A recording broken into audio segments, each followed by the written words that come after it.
Well, hello. I have been delaying this for over a year, but finally I am stepping out because I have something I just need to do and that I want to do, but I've been delaying because of the nature of my topic.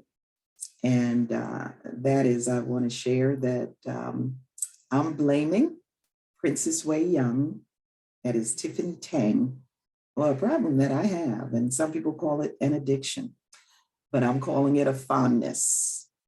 And what it's about is simply I have been watching Asian costume dramas, Chinese costume dramas, Korean costume dramas for about a year and a half. And why in the world, as busy as I am, would I be watching internet programming? Well, I'll tell you.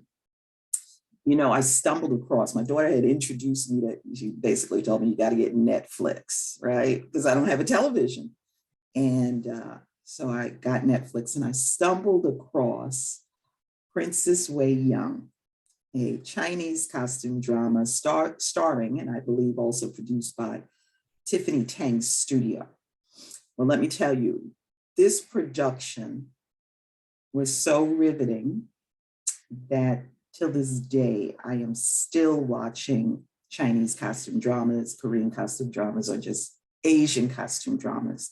But here's why. Now, I could watch a 30-minute, very popular American television sitcom or program. I can go to the movies and watch a movie for 2 hours of our American celebrities, and nice.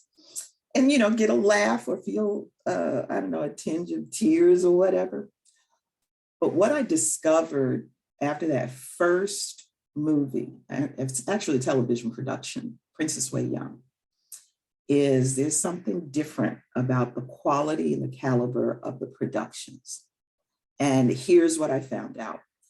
Their storylines are based often on history, dynasties.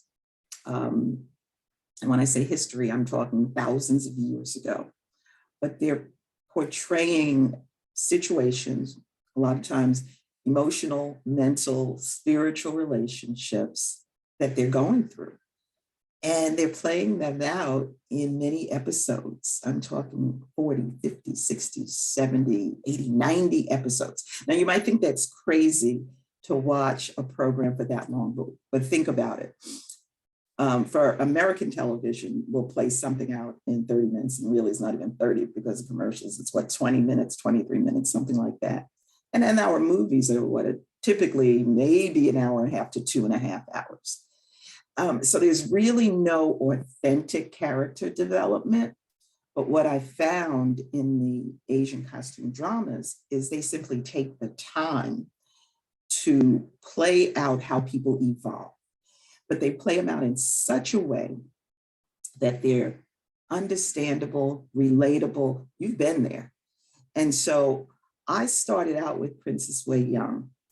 And let me just add that I've been so hooked on the Asian costume dramas that I've been learning Mandarin because I can't really listen to them in English. But I started out with Princess Weiyoung.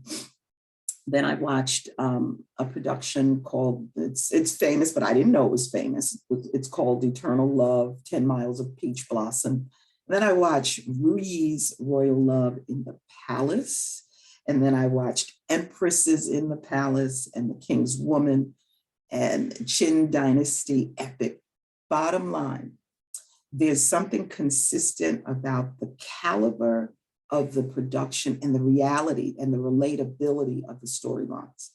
And let me just tell you, I don't know, I'm not a critic, I'm not a professional reviewer, but I know when a program is speaking to me or is telling me something about me or life as an African-American woman, life as a woman, a life as a person trying to evolve through situations and relationships.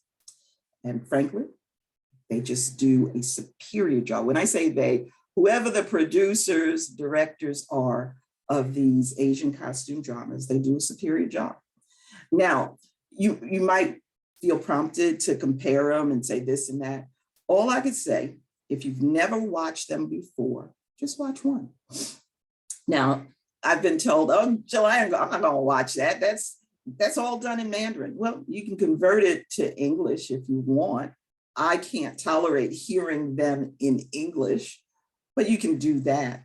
But I've also been told, well, if I read the subscripts, that's like reading a book. Well, if you know anything about me, you know I love reading. So if you're a reader, you won't mind reading the subscripts or the subtitles. But anyway, I will challenge you. There's a word called filial piety, and that is about the relationship between a child and the parent, child and the elders, and how even as the child grows and becomes an adult, his or herself, filial piety is essential. And you see how when you have filial piety, how it plays out with other relationships that you establish. So what I'm going to do, I'm going to start doing these short clips of my different types of experiences with these productions. And by the way, some of them are very deep, very intense, very historical. Some of them are just flat out funny. And I had no idea about the level of comedy that they can bring to their productions. But I also noticed what they do is at the very point when you need to be lifted up because of perhaps a life crisis or situation, they know how to turn on that switch in playing out a real life relationship. They know how to turn it on that switch and make you laugh out loud, fall off your chair because of the humor that they infuse that I just wasn't familiar with that they did. But anyway, I'm going to be sharing some really valuable information and probably just some fun or interesting information as I do these very short video clips about my experiences. Because there's an array of experiences that I've had and seen in these productions over the past year. So my hope is that whatever I'm sharing, that one, you find it interesting enough to check it out, even just one, but that you learn, grow, and evolve in wherever you're at relationally regarding yourself, your well-being, perhaps your family, your life, your career, your pursuits, etc. So, like I said, short video clips, and I'm just going to share with you what I've seen, what I've experienced, and what I believe will also be a blessing to you. So stay tuned, more to come. Have a blessed day.